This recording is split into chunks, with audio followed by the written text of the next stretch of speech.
Howdy, folks. Welcome to episode 74. Almost there. Um, almost there. What does that mean? Almost there? Well, in the past week, we've gone from 182 to 196 subscribers. So, thanks for everything, guys. I hope y'all are out there telling your friends and your relatives to come stop by and catch some of the shows, see what's going on. I'm sure having Sean on last week definitely helped. I'm thinking hopefully next week's guest, I'm waiting for some confirmation. I'm hoping we have next week's guest lined up. As soon as I get confirmation, I'll let you know. Let's go ahead and take a look at what we've got here. Chuck comes in early. Evening, painting poorly. Female human and orc warriors. Chuck, you're painting. That's the most important thing. You'll get better as you paint more. I look at some of my early stuff and it's like, egads, what was I doing? Hizzy Cat wants to know, cool, how many? And good evening, Charles. Chris Long A says, I'm early. Hizzy Cat responds with, a few of us are. Good evening. Chris Long says, hello. Chuck responds with 7 Ral Partha human female warriors, 2 witches, 1 hot demon lady with wings. Outstanding.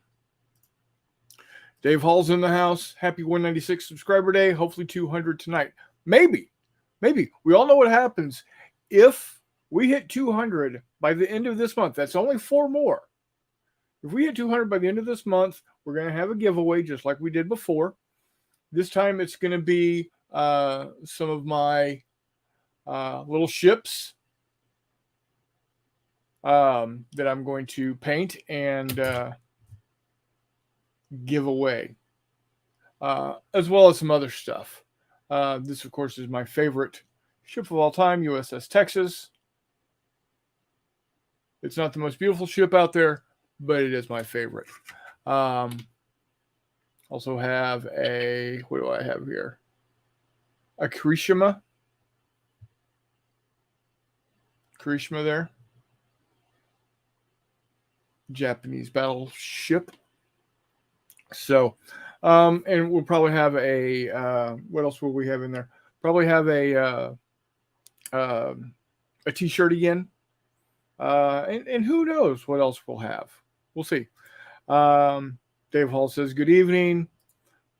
Paul, welcome, sir. Thank you for showing up. I hope you're getting better as every day goes by. He says, hi, boys. I'll be here for about 20 minutes before I have to head out. And Hizzy Cat says, well, we expect those 20 minutes to be awesome. Yes, we do. Chuck also says, 4 each, pure orc and orc human warriors. Nice. Tiger Shadow, hit the thumbs up, guys. Absolutely. Hit that thumbs up. Hit the subscribe button. Hit the bell ding-a-ling thing. Hizzy says, cool, Charles. Do you have a 3D printer? And Chuck says, that last group also all female. Hizzy Cat, hi, Tiger. Already have, but good call. No 3D printer from Chuck. Great week. Yes, it was a great week. Sorry I missed last week. Was traveling. Hey, that's okay. Hopefully you caught it on reruns and enjoyed watching Sean there. We will have Sean back on. Don't worry. When we get closer to some releases for the new version of Force on Force, we'll have him back on. I saw Sean's show got a plug and a link on TMP. That would have helped. Oh, well, there you go. Painting ACW, very nice. John Longshore in the house gives us a wave. Warmut, get that 200. Just saying hi. In-laws here for dinner. Be well, Chris. Take care, chatters. Thanks, Warmut. I know you got to do that family thing, so get to it. Walk about the same. Shared the link to the show. Outstanding. So, what have I been doing? Well, last weekend we were supposed to have J3. However, unfortunately, my brother contracted COVID. He's fine. Everything's cool. But he contracted COVID while he was on vacation at Disney World, which is gotta suck. And it did. They had to drive home from Orlando all the way back to here in West Central Illinois.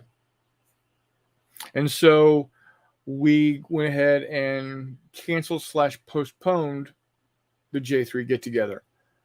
What we did instead was have a J3 virtual.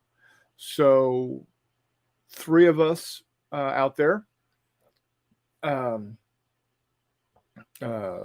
Jay Wiley, our friend David Ackerman, and I all hosted online game events. I did What a Tanker in our Jay's and my brother Jay's and my new Imaginations setting. David Ackerman did a full thrust game using old school Games Workshop starships. Even I can't remember the name of the game. It was even prior to the most recent spaceship game that they had, which I'm drawing a blank on also. That was fun. And then Jay Wiley on Sunday hosted the game for us, Fistful of Lead Battlesuit Alpha, which he is working on. We're hoping, fingers crossed, hoping that he will have it ready to go for us at Recruits in September, at the end of September in Lee Summit, Missouri. The reason why our fingers are crossed on that is because they contacted their printer, who's in Colorado, a local, U.S. printer, said that there is a worldwide shortage of print paper. And Jay Wiley can confirm that. He works for a large greeting card company out of Kansas City. If you know, you know. And they're having problems as well. So there's that. We had a great time. All 3 games were fun. I of course ran the first one, played in the other 2, had a lot of fun. Chuck, let's go ahead and show up here. Sean's great, was a good show. Thank you, Chris. I have a special in-laws dinner. It's called McDonald's. Usually they take the hint and go home. Nice, John. This was before Battlefleet Gothic. I think it was called Space Fleet. I think that's what it was called. Chuck says all the games were most excellent. Thank you, Chuck. And great games to watch. Well, I hope so. At least, I hope that people got to see that even though we're far apart, we can still get together in game. And even if you're not streaming it like we did, you can still use StreamYard. The free version of StreamYard allows 6 people to connect. So that's cool. There's also still Zoom and others out there. We've used Zoom before to do it. So yeah, if you've got a game that you want to play, but you can't get together with anybody other than your online friends, well, do what we did. I set up the camera to do an overview of the table, and then added my phone as an additional group or as an additional participant, and called it the action cam. So yeah, it's very doable. We're planning on having some more of those games too. And we'll probably stream them either on my channel or my brother Jay's channel. And that Jay Wiley, streams from time to time as well. So yeah, and if y'all have any questions, y'all can always contact me and say, "Hey, Chris, how do you do that?" I'll be more than happy to help you out. And, next time we have a game, if anybody's interested, uh, you know, I'll throw it out there to the Not J group on Facebook. Y'all are more than welcome to join us to play. I'd love to have y'all. The rule number one, of course, don't be a dick. If you start being a dick, I can eject you. So there you go. Yeah, it's I believe you're right. It's called What Space Fleet. And then I can't wait to play Big Stompy Mechs. So for those of y'all that weren't watching, this is the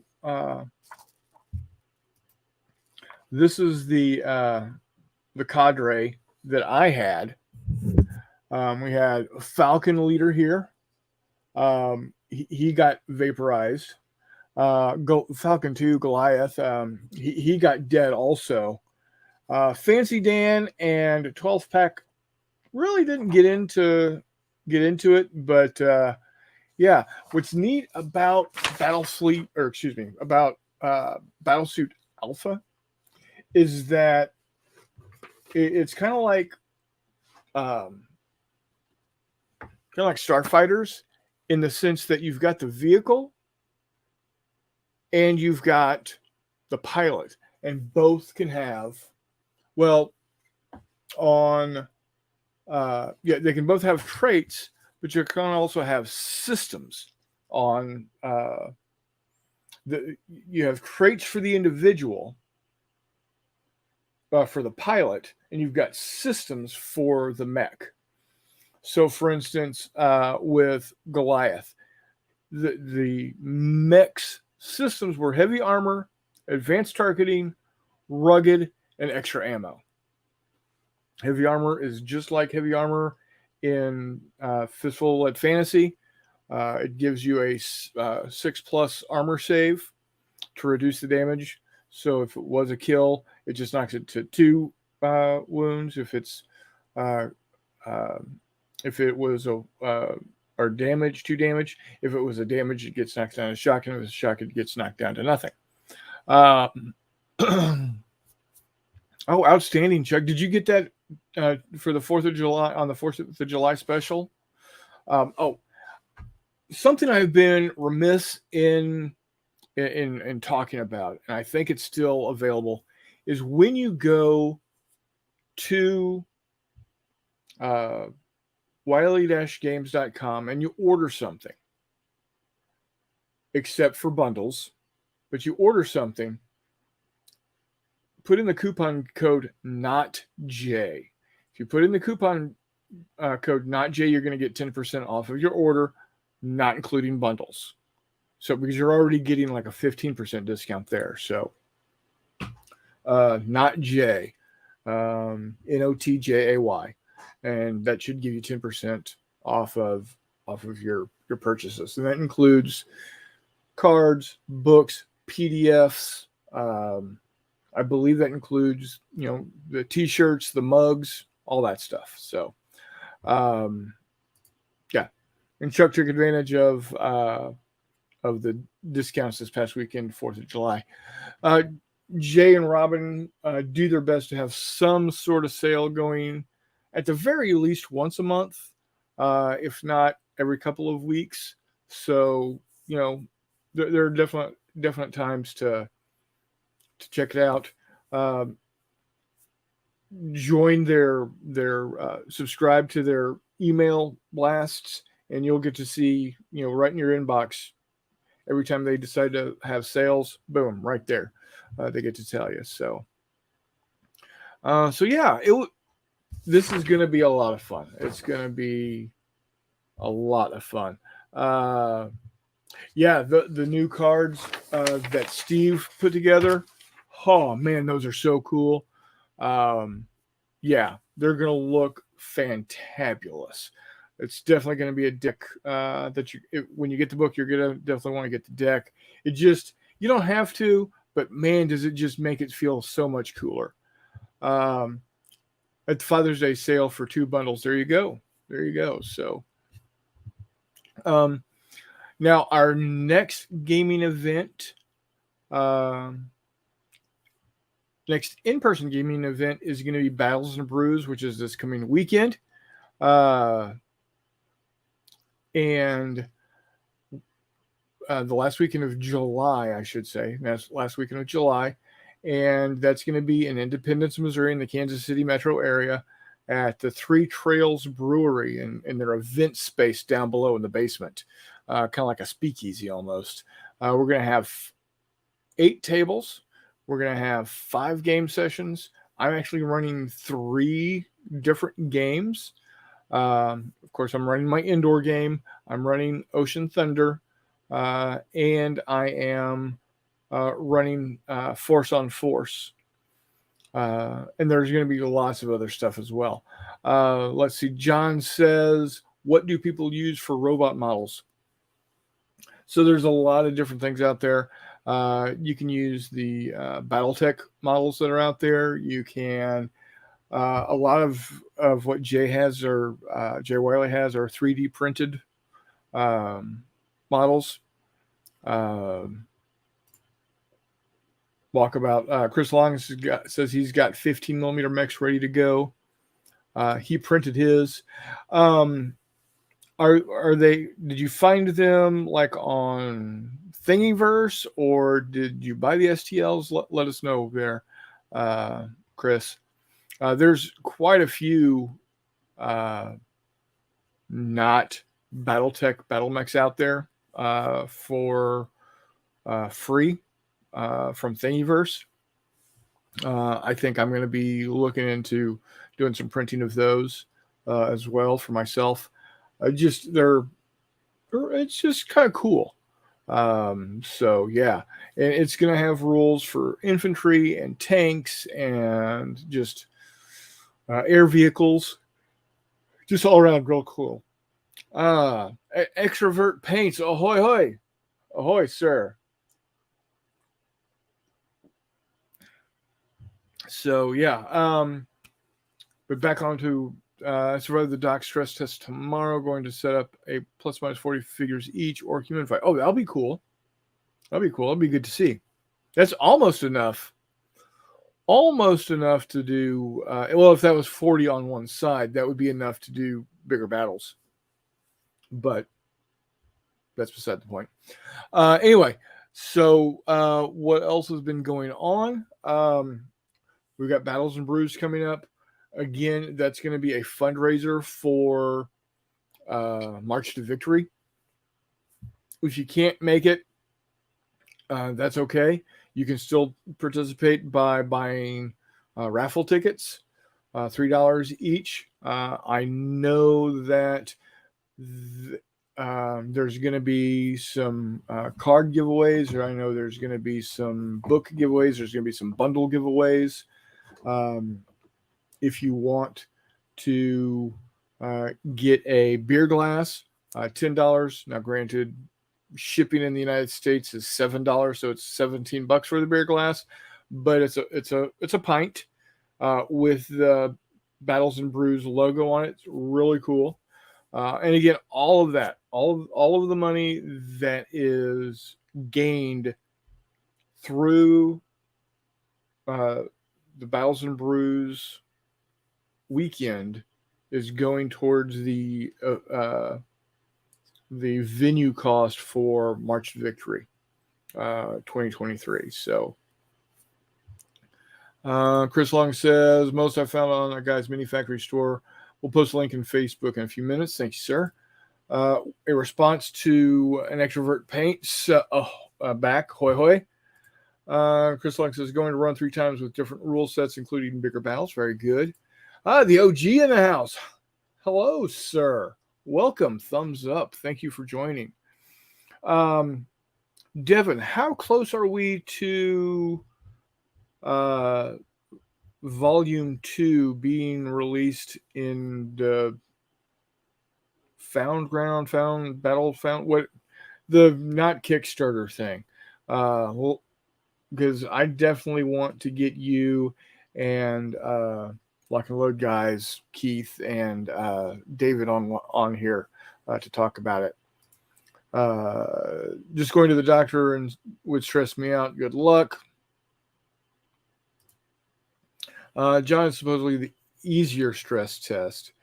Yeah, and no pressure. The only reason I want to know is I'd like to get you guys onto the show to talk about it. When it's ready to go, then we'll let it go. Otherwise, we're not going to worry about it. GameFound, that's it. Yeah, just about giving everything over to GameFound for them to approve. Hoping by the end of the outstanding. Yeah, then we will definitely want to get together. Would like to have you guys on to talk about it because I love the World War 85 game system. It's great. I can't wait for this version to come out. It's the like the northern boundary of Germany. It's the Brits and I believe the Danes versus mostly Poles, of course, East Germans, Poles, and Soviets. So we'll definitely get Devin and David and Keith on here and dive into it in greater detail because inquiring minds want to know. Yep, you got it. Outstanding. Yes. So another thing that my brother and I alluded to briefly when I talked about my What a Tanker game is we are starting a Imaginations campaign setting.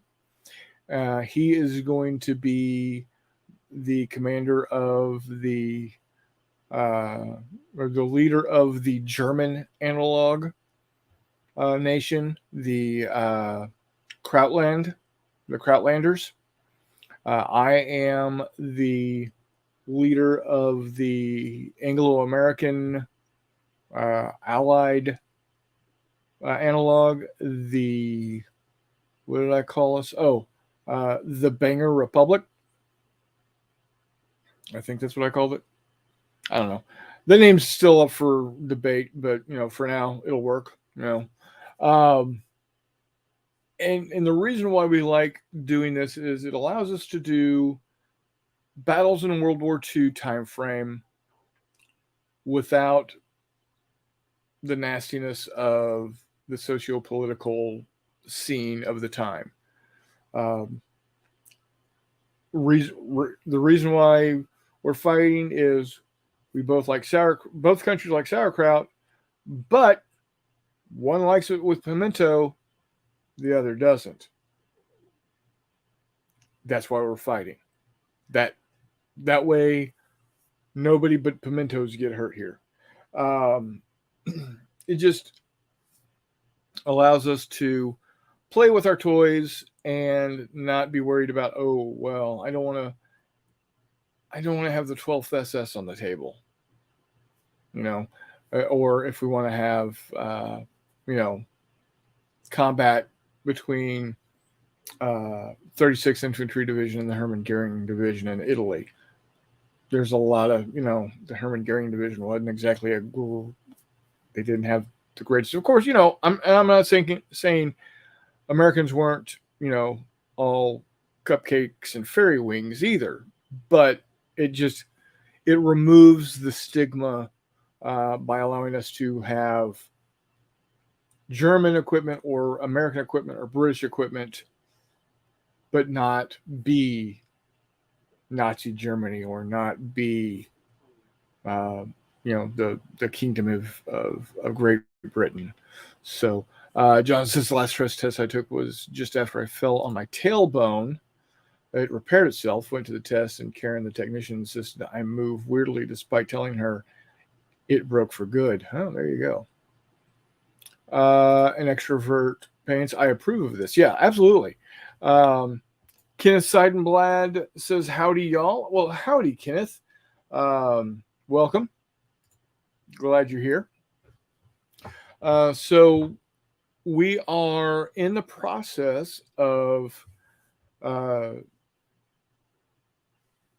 looking to see what that campaign setting is going to look like.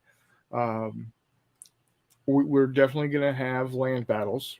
Whatatinker, Chain of Command, Fistful of Lead, Force on Force, what have you. Those, we'll have those games to play. But we're also going to be able to do naval combat, which we'll be using my Ocean Thunder rules. We'll have aerial combat, which there's several different games to play aerial combat with. There's, of course, Check Your Six. Of course, there's also Starfighters, which we can put, slather on a World War II veneer onto, which I've been working on. We can use X-Wing rules. We can use World at War rule. I mean, there's just a plethora of different rules that we can use. Some are going to be easier to do in a virtual game like we did this past weekend. Some are going to be better suited for play in person. So you've got all that. Extrovert Page says, then again, play Italians and you can avoid a lot of that German nastiness. True enough. So yeah, I think what we're planning on doing is to start in the campaign, and we kind of already did that with the Whatatinker game. It was fun, but to really get ramped up, we're thinking of doing a Kriegspiel using Discord. And those who have not heard of or dealt with Kriegspiel, Kriegspiel is a game that was first brought out by a Prussian general back in the 1800s.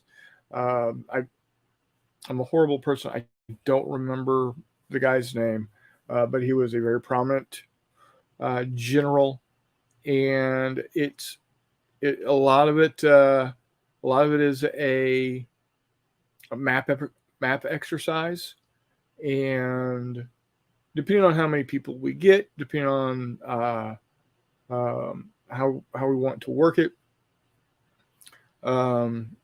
my brother has run a couple that I've helped with. He has been in a couple with the Lardies. The Two Fat Lardies is who has, I don't know how or what, but they got a hold of the Kriegspiel rules and edited them. They got them from out of the original German, out of the original Prussian, and translated them and then published them for purchase. You can get a PDF of it over at Two Fat Lardy's website, and they've got two versions: the earlier version and the newer version. They're both from the 1800s, and basically your units, whether it's a company or a regiment or a battalion or whatever, is a simple block, and that one that I've helped my brother with have been in the Civil War era, with American Civil War era. Again, in a imaginations, so you didn't have all the nastiness that went with it, socio-political wise, where each unit was a regiment, each block was a regiment. In some cases, like with the cavalry, it was a little bit smaller scale, and the cannon, I believe, were in the artillery was in batteries, but all the infantry was done by regiment, if I remember correctly. Maybe battalion. Either way. Now, the World War II version, one that my brother took part in, the second one he took part in is he was the overall commander, or he was a regimental commander that, or a battalion commander that had companies underneath him. Actual players were company commanders, and then the company commanders had individual platoons. So each of their markers was a platoon. And again, depending on how many people we end up getting, will determine where we are on what size units we're going to be doing with. Obviously, like I said, this is going to be on Discord. Two sides: the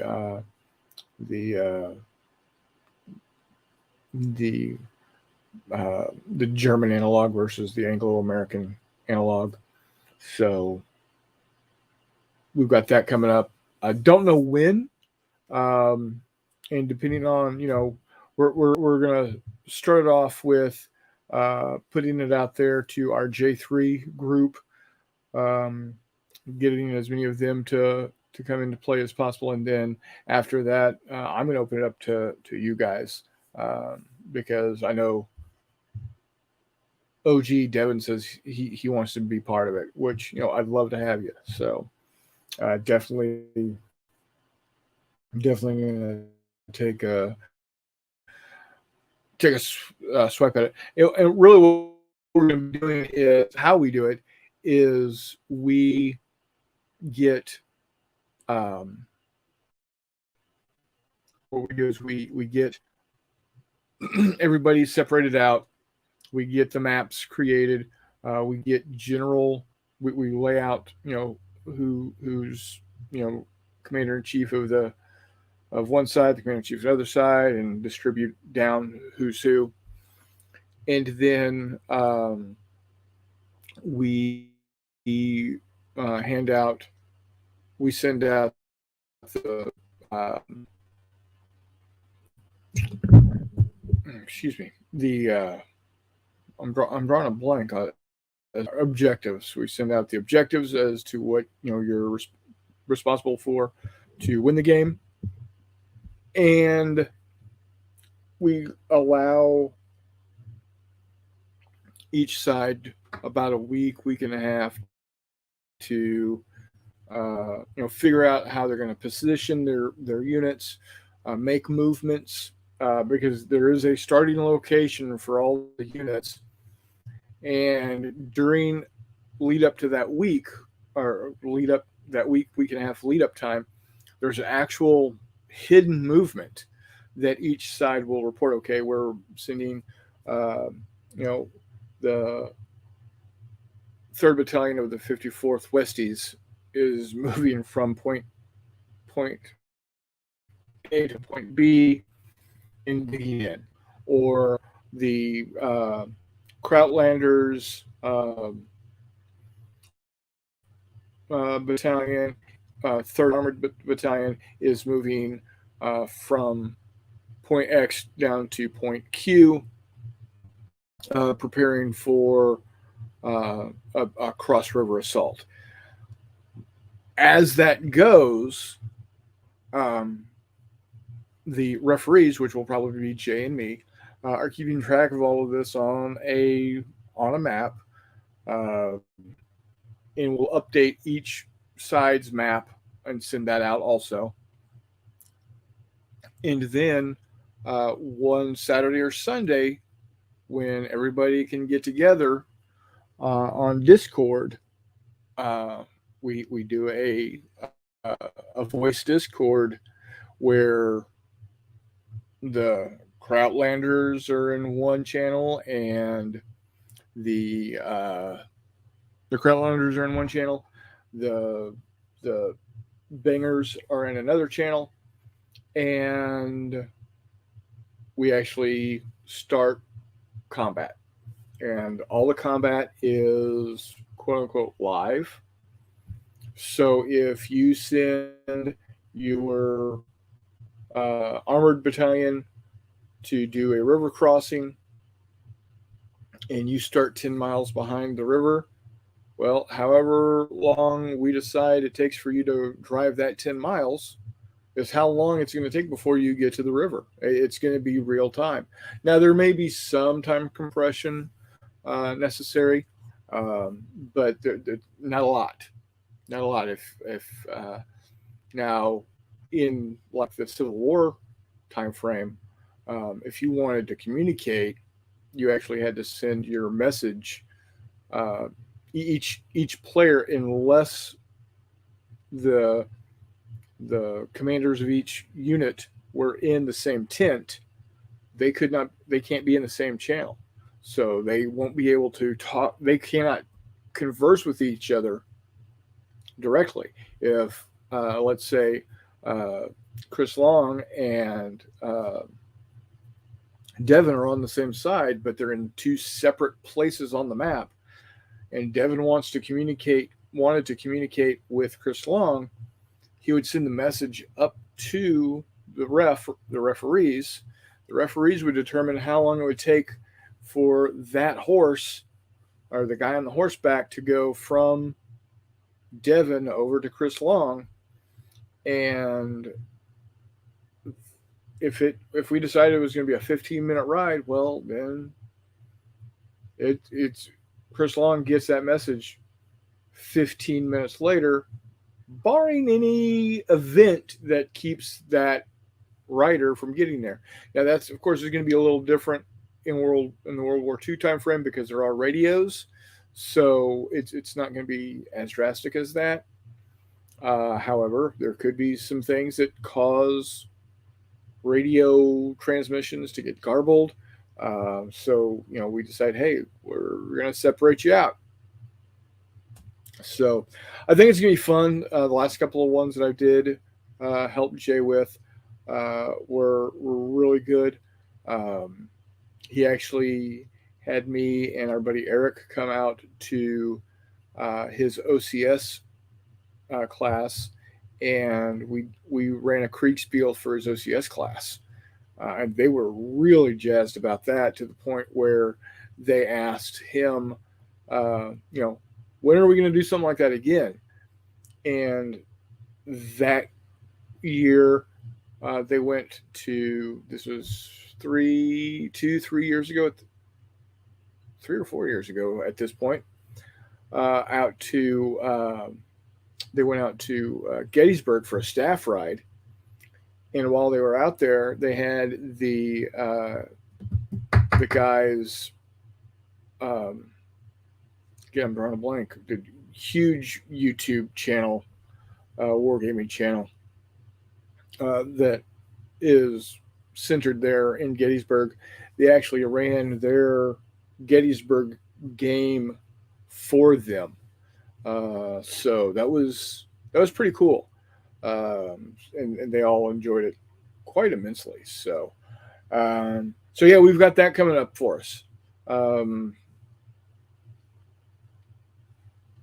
What else? Oh, for those of you keeping track at home, this is yet another episode where I mention my favorite game event, my favorite game convention, I should say, and that is Recruits. Recruits is happening last weekend of September at Lee Summit High School. I'm definitely going to be there. I will probably be playing or running, I should say, running some Fistful of Lead games for Jay Wiley. I may or may not run some other stuff. I don't know. Who knows? But definitely going to be there. So, what else is going on? I had to put Normandy 44 up. I only got up through turn 5 when one of the cats broke into the game room and lounged upon Normandy. Spread himself out. I had counters strewn all over the place. And luckily, none of them were lost. But I honestly could not remember where all the different counters went, where all the units were. So I went ahead and packed it all up, put it back in. I'll get it out again sometime. But what I did do is set up Salerno 43. So Salerno 43 is going to be on the table. Well, it's on the table now. I've got it ready to go. Um, I haven't had a chance to get started yet. I'm reading through the rules, and as y'all all know, rule reading is not the most fun thing for me. But I'm doing it because, well, you got to, right? So hopefully I'll have some Salerno 43 goodness coming up soon. I do have an unboxing video that's going to go up on Friday, and then I'll do a setup video, and then we'll dive into turn one and see where we go. So I got that going. Um, so yeah. Um, what have I been watching? Well, just finished Kenobi. I shouldn't say just finished. Last week, I guess, was the final week of Kenobi. Watched it. If for no other reason, if you're a Star Wars fan and you're not already a Disney Plus uh, subscriber, first off, why not? Secondly, Kenobi is now the reason you want to subscribe. Um, without spoilers, without spoilers, um, the first two episodes are really good. Episodes 3 and 4, they're okay. Um, yeah, they're okay. I enjoyed them, but they weren't my favorite. Episode 5, at least as good as episode 2, in my opinion. But episode 6, holy mackerel. Man alive, was it a great episode. Um, in my opinion, probably one of the best 45-50 minutes of Star Wars I've seen. Really, really quite good. And for all of the naysayers out there of, oh, this person was horrible and the writing sucked, and like, allow people to enjoy what they want to enjoy. If you don't like it, fine. Don't like it. But if you haven't seen it yet, don't let the naysayers get in your way. Go watch it yourself. You be the judge of whether it's good for you or not. I thoroughly enjoyed it. I thought it was better than Book of Boba Fett. Almost better than The Mandalorian. Um, episode 6 is right on par with episode 8 of season 2, Mandalorian. Really, really quite good. I enjoyed it a lot. We've got Andor coming up next. That's going to be cool. I heard that it's going to be 2 seasons. I believe it is 12 episodes each season. The first season is going to be 1 year's worth of life in the Star Wars universe. Second season is going to be 2 or 3, I believe, and it is pretty much 3 or 4 years just before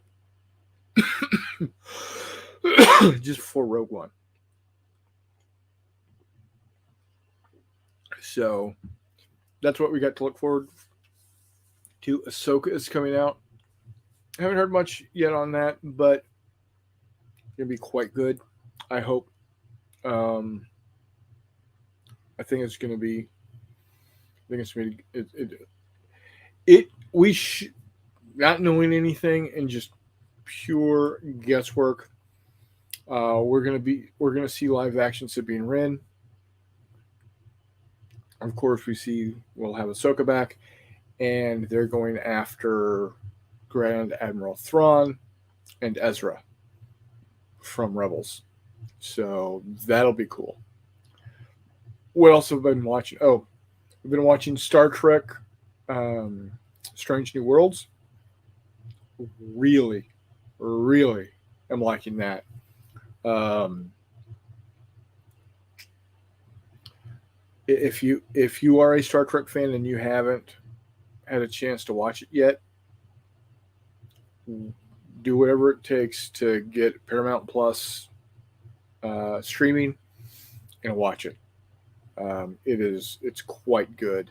The most recent episode, um, again, no spoilers, but it leads us to believe. Well, they're going to have to get a new chief engineer. Um, I'm not going to tell you why, but they're going to need a new chief engineer, and this may be where uh, Scotty comes into play. We'll see. But what it does do, what it has been doing, is definitely want me to do some Star Trek gaming in some fashion, whether it's starships, whether it's landing party stuff, what have you, even role playing. Um, definitely definitely want to get some Star Trek gaming in. Obviously, I get my Star Wars gaming in multiple ways,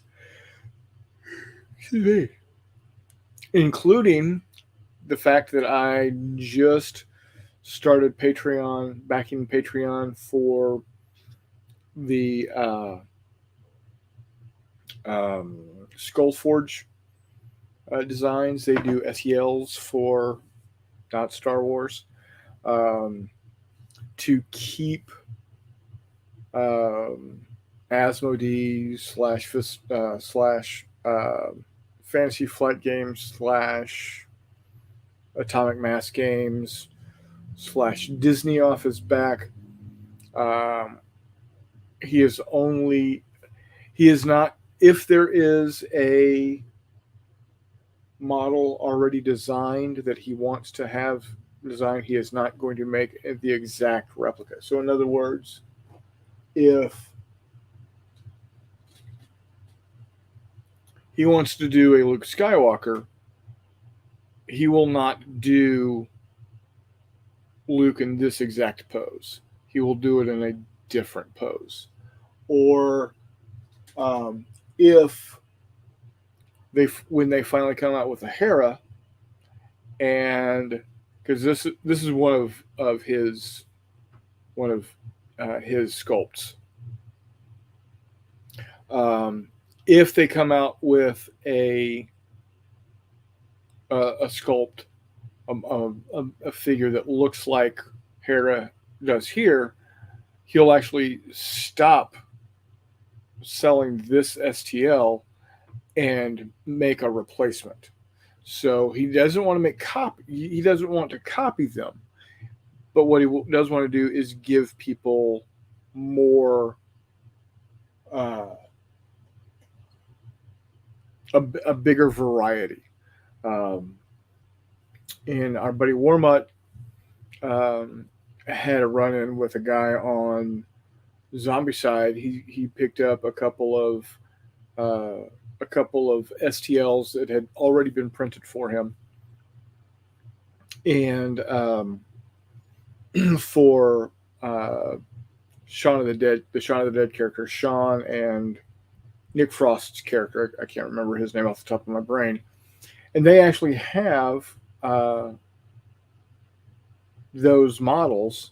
However, the STLs are completely different looking sculpts. And he had this one guy say, "Oh, so you're advocating for piracy?" It's not piracy because it's not the same pose. If it was the same pose with the same clothing and the same weapons and all of that, then yeah, that'd be piracy. What this is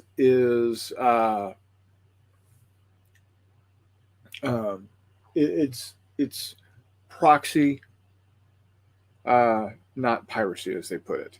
It's accounts as, yeah. Does it look like Shaun from Shaun of the Dead? Absolutely, but they're not calling him Shaun. because even Zombicide can't get away with calling that character Sean. They calls him Fred or George or some damn thing or other. I don't know. So even they can't get away with calling him Sean. So if the STL does not look like or is not the same pose as what is currently being produced by the manufacturing company, then it's not a big deal. It's a moot point, especially since those particular miniatures from Zombicide, you can buy them, but they're like $50 a piece, 50, $60 a piece. That's ludicrous for a single model. Yeah, it's yeah, like we got McMurray in the house. Hello, sir. Duke Air Runner. Yeah, instead of Luke Skywalker, it's Duke Air Runner. He needs to make a Darth Brooks and a Garth Vader. That'd be cool. Hold on one second, guys. I need to respond to this message real quick.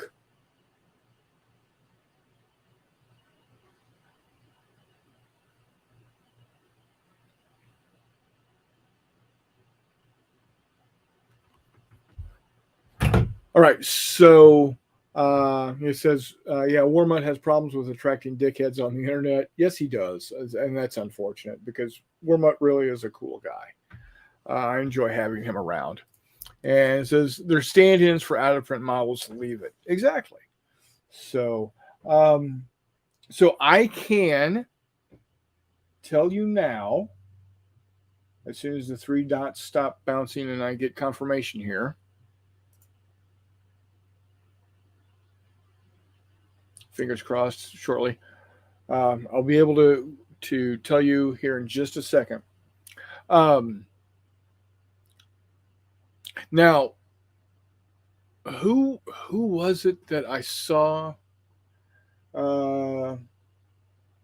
Okay. Next week, Forrest Harrer from Knuckle Duster Games is going to be online with us. Just right now, got the message back from him. Next week, 8 o'clock, Forrest Harris, Knuckle Duster Games. We're going to talk about what's going on with his Kickstarter. It's been a long time. He knows that. He's painfully aware of it, but we're getting close. Hey, how you doing, Steve? LBW, Strategy Gaming. Hey, I'm going to be in your neck of the woods the first full week of August. We're driving up August 6th to our lake cabin. Sometime that week, we're going to be coming to Fargo. We want to check out the Norse Heritage Museum, or the Norway or the Sweden, or whichever. It's the one with the long boat in there. And, hopefully be able to drop by and see you. So, yeah, that'll be good times. He says, sup, fellas. So, yeah, next week, Forrest Harris, Knuckle Duster Games. We're going to talk about the Kickstarter for Gunslingers Royale, as well as some other stuff. He just came out with, it looked like bison to buy. So, yeah, the Young Ghost Center, something like that. Norse Heritage. So, yeah. Oh, yeah, you betcha, don't you know? So, yeah, good times. So, yeah, next week, Forrest Harris, be good to have him on again. Maybe we can talk him into playing some of his fiddle. He if y'all don't remember, back in the day when we were still over at the War Room, we had him on, and he actually played the fiddle for us. That was cool. So hopefully we can get him to do it again. So let me. What else? What else do we got going on? Yeah, that's really about it. I've been been wanting to rewatch Battlestar Galactica. I saw somebody. Oh, hold on. I'll get back to that. I saw somebody was asking on the Fistful of Lead group if anybody had come up with stats for the Vipers and the Cylon Raiders for Battlestar Galactica, and that got me thinking. Well, I've got the ships. Might as well stat them up. So I might be statting those up here shortly. Maybe statting up the Galactic and the Pegasus versus base stars. We'll just have to see where we go with that. But I think I saw it on Discord. Where did I see it? Chris Long has just been going ham with his stuff, sharing the photos, and that's greatly appreciated, sir. Let's see here. Oh yeah, Chris Long. If you're still out there, did you ever answer where you found those STLs for the flying battleships? Because McMurray and I want to know, because those things look cool. In fact, I'm going to see if I can't share this with people.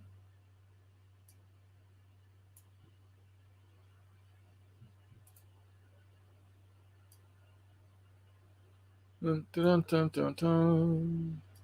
Bear with me, folks. That's a big picture. It just keeps getting bigger.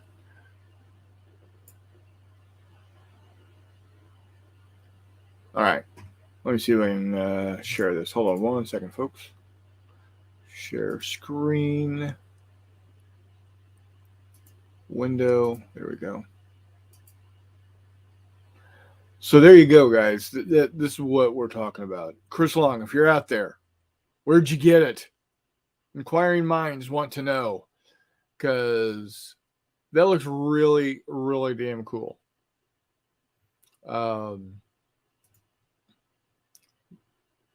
And then he also has, here's another image of it.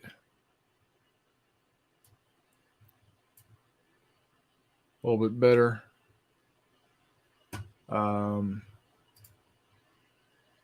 Share screen, window, boom, boom. There you go, guys.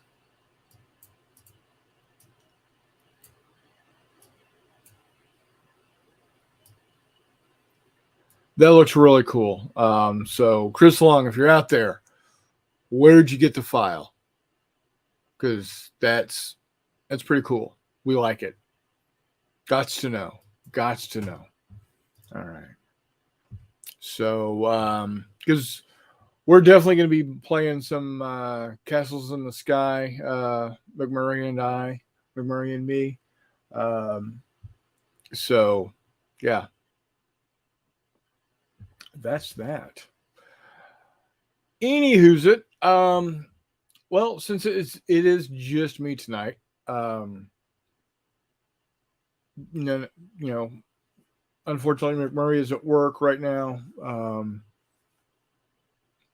Warmutt's got his in-laws. Todd is doing his thing with the wife. It's their 30th anniversary. Congratulations to you, Todd, if you watch this later. Congratulations. And then Jeff out there. Jeff's out there doing Jeff things. He's been playing a lot of golf lately. So he's probably tired. He's an old man. So Hizzy Cat is back. Went and got some cold beer. Okay, Hizzy Cat, here's a question. What do you drink? What beer did you go get? Inquiring minds want to know. Because you're going to tell us what beer you got, and then I'm going to tell you what the best beer is. And there's no argument. Everybody will agree with me. when I tell you what the best beer is. So, Hizzy Cat, you come forward. Let's know what beer you have, and then I'll tell you what the best beer is. And there is no argument, none whatsoever. Then I'll tell you what my preference for beer is, and there is a difference, but just like there's a difference between what is the best Star Wars movie and what my favorite is. Center of the world for craft beer. I live in San Diego, center of the world for craft beer. Fair enough. So, did you go get craft beer, or did you go get some Genki stuff at the corner market? So, the best beer. No, I'm not. No, you will agree with me, because the best beer is free beer.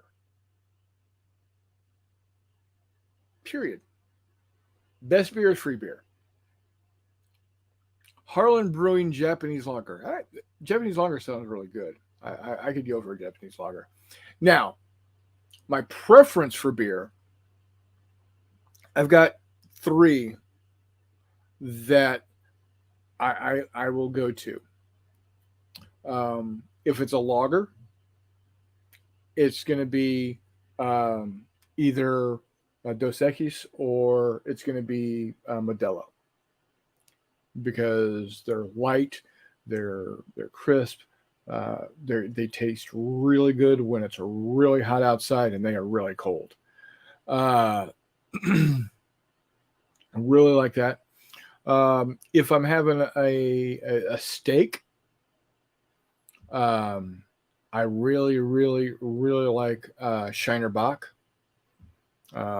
All Shiner beers are really good, but I really like the original Shiner Bock. Actually, that's not even the original. The very first Shiner is what they now call Shiner Blonde. It's a Pilsner. I really like that. But a Shiner Bock. And if I want to go real dark, I do like a Guinness. Or a half and half. The Brits don't like, or the Irish don't like it being called a black and tan, but that's Guinness and Harp. Those are really good. The Emu Export, aka Wife Basher. There you go.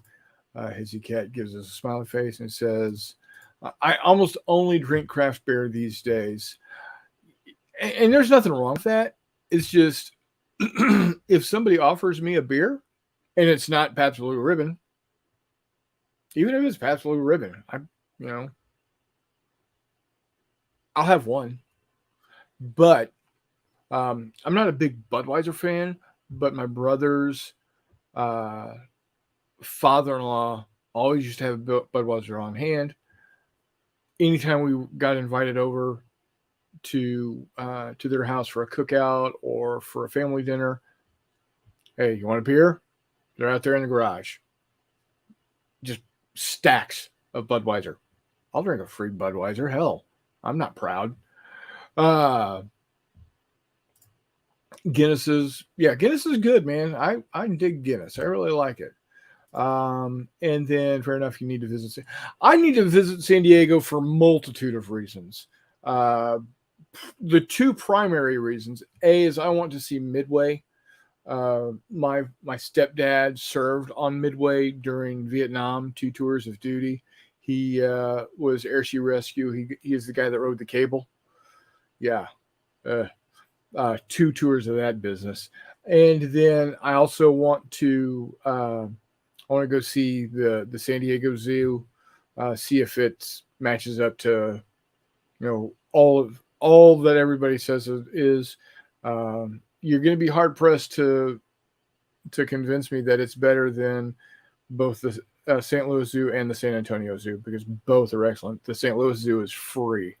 You can just walk in and go see the animals. Now, there's other stuff you got to pay for, like if you want to go to the sea lion show, that costs money, or if you want to go pet the stingrays and the sharks, that's going to cost money.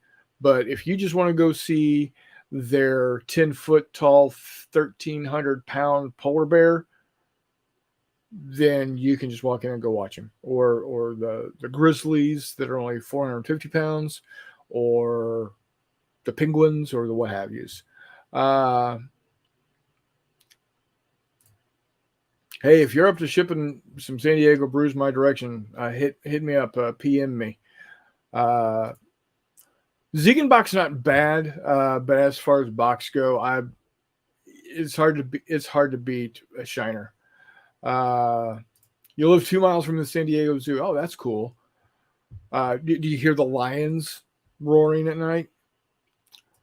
Lone Star? I like a Lone Star. I do like a Lone Star. 6.5 million visitors a year. Yeah. Yeah, and I think I'm more interested in going to see the wild animal park than the zoo itself. And then the San Francisco Zoo has the Big Cat House, best experience ever. Very cool. Harp, St. Pauli Girl, Pacifico, Carta Blanca, and Glass Bottle. All of those are good as well. Hear the fireworks at night. Okay. I used to live, and this is not a zoo, obviously. It is a zoo, but of completely different proportions. When I was married to my first wife, I lived. We had a house that was, as the crow flies, less than 5 miles from Arrowhead Stadium, and on in the winter when it was a night game and there wasn't a lot of traffic to drown it out, we could hear the roar of the crowd at Arrowhead. It was amazing. It was wow. It was crazy. We'd be watching the game and see a big play. I could hear before we saw that it was a big play, because the crowd would go berserk, and then we would see it. So yeah, that was pretty wild. Pretty cool. So when they say Arrowhead is the loudest stadium in the world at 142.7, I think it's 142.7 decibels, they're not lying. And I've been inside the stadium several times, once in Monday Night Football. And it's even in the upper bowl, on the upper deck where I can afford, it is loud. It's crazy. So, Reese, good to see you, sir. For those that, because we've added a couple of viewers since I mentioned this, next week, a week from tonight, we're going to have Harris Forrest from Knuckle Duster Games online with us. So he's definitely going to be here. Crowd capacity is only 85,000. I think that's right, 85. It's not more than that. Let me see here. Hold on. Bear with me. Arrowhead Stadium.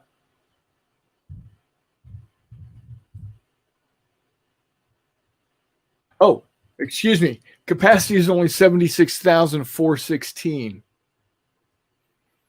Yeah. Now they do have standing room only, of course. Let's see. Noise record is 142.2. Excuse me, 142.2 on.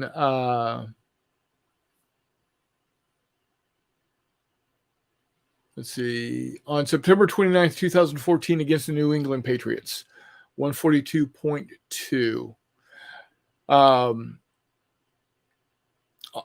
when they started tracking this stuff, first time was October 13th, 2013, Chiefs versus the Raiders, and they set the loudest stadium of 137.5. Seattle did it a little bit later that year in December against New Orleans Saints. They came in at 137.6, so just a tenth of a decibel more. Well, the following season, September 29th, 2014, the Chiefs fans would have none of it and said, we're taking it back. And they obliterated it, 137.6 to 142.2. So there you have it. Go Chiefs. Allen Fieldhouse, which is the basketball arena for the Kansas Jayhawks, is listed at the loudest indoor arena. I don't have the numbers on that, but I know those Jayhawk fans can get a bit raucous, and that's about 42 miles as the crow flies from Arrowhead. See. Yeah, so we get loud in Missouri and Kansas. So there you have it. You're seeing what the total attendance.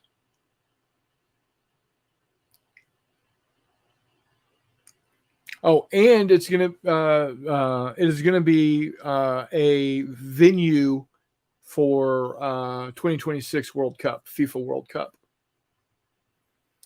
And I've seen Pink Floyd there twice. I'm just seeing if they've got what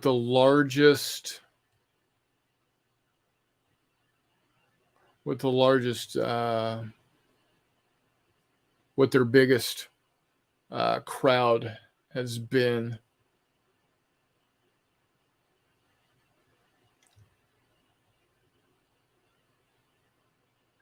And they've actually gone down in size. When it was originally built, it was 78,097. It got all the way up to 79,451. It's now only 76,416.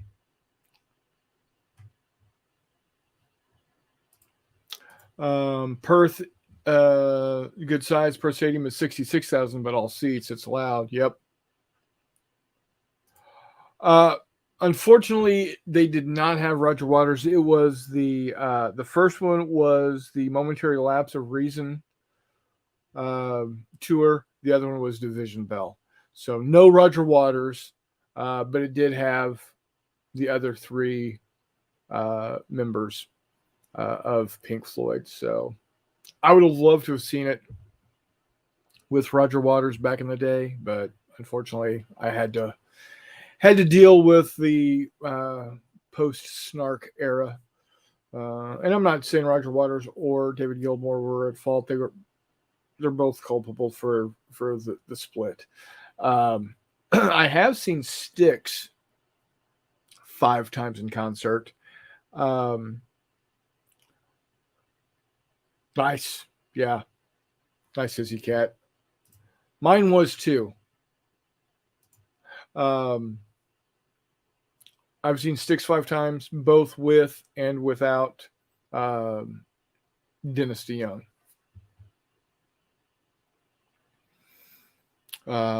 So yeah, it's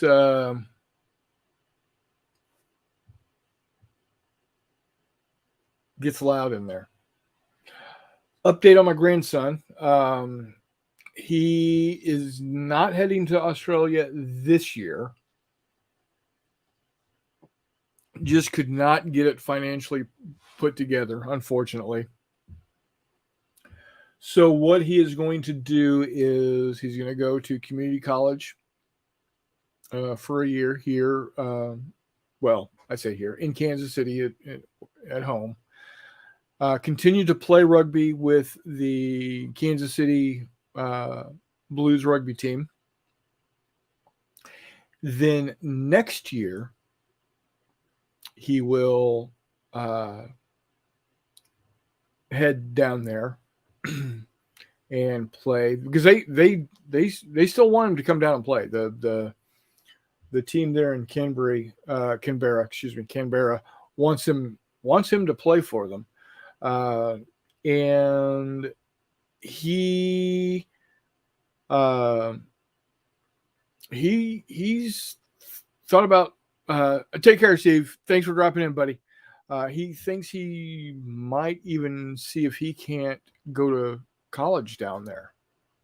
You know, make it a type of move that not just play over our summer and Australia's winter, but make it a move to where he's down there fairly permanently, making rugby a serious, even more serious part of his life than it already is. So, fingers crossed for him in 2023. Yes, thanks, Paul. Yeah, we'll see what happens. Of course, that makes his girlfriend excited. So he's still around during her senior year of high school, and maybe, just maybe, her parents, who are apparently very well to do, might help out with the travel expenses, because they love him. They wanted to buy him a car for graduation. And my daughter said, whoa, let's just hold on. Let's not needing a car for him. We got that settled. Well, can we buy him a computer? Yeah, you can buy him a computer.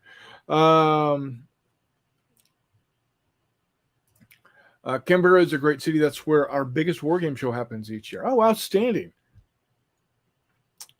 See, you're giving me more and more reasons to come visit down there, Paul. Of course, I know you're on the opposite end of the country / continent.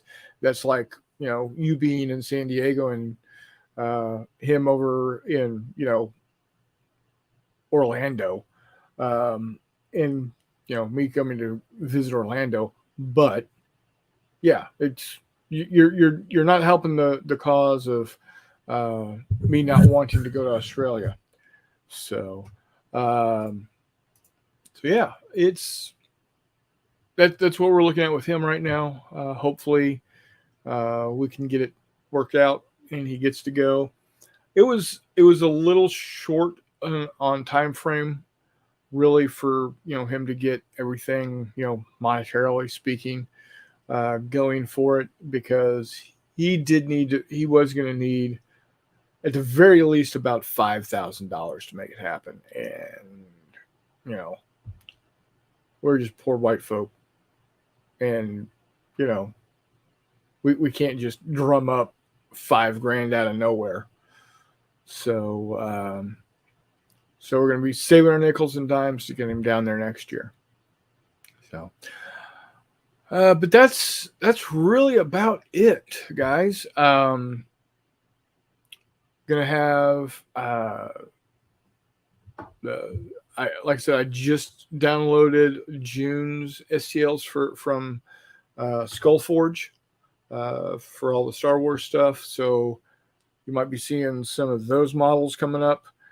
July might have dropped already. I'll have to look to see if July has dropped yet or not. Normally he lets it go. He lets the previous month go up to the 6th, and then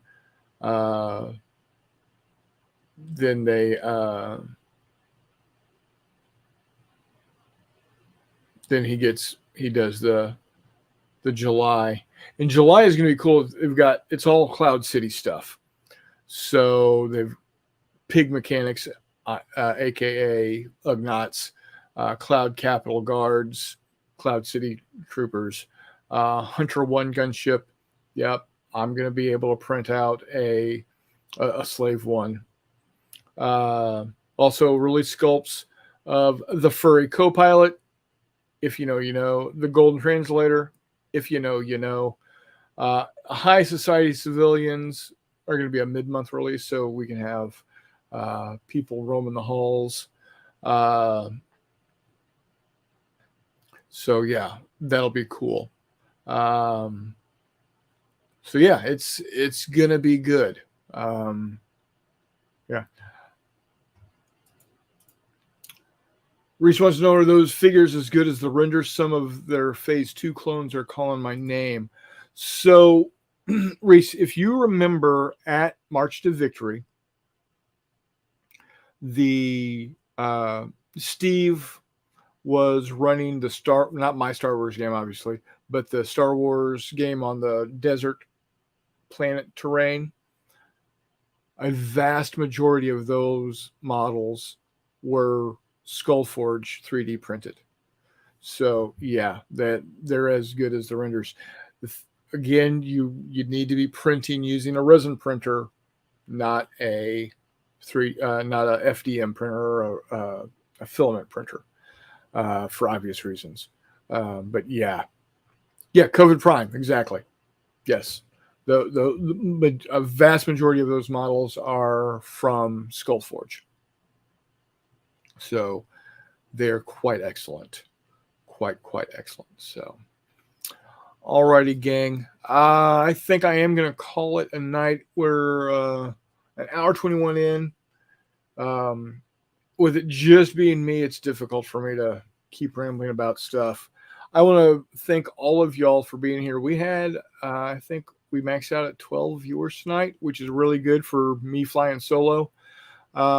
Reese, Paul, Hissy Steve from LBW. Let's see, Dave Hall, Paul, Chuck, John Longshore, Kenneth Seidenblad. If I'm missing you, I apologize. Oh, McMurray, briefly. Extrovert Paints, Devin, the original Grognard, Chris Long, thank you all for dropping in. Tiger Shadow, you guys are great. I appreciate it. 4 away. We're just 4 away.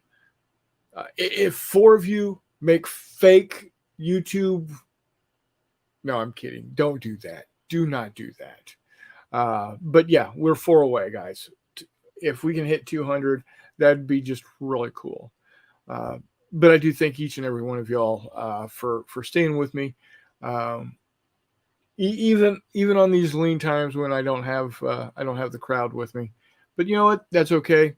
We got plenty to talk about. So, as I say each and every time, ha! I clicked too soon. We'll see you on the flip side.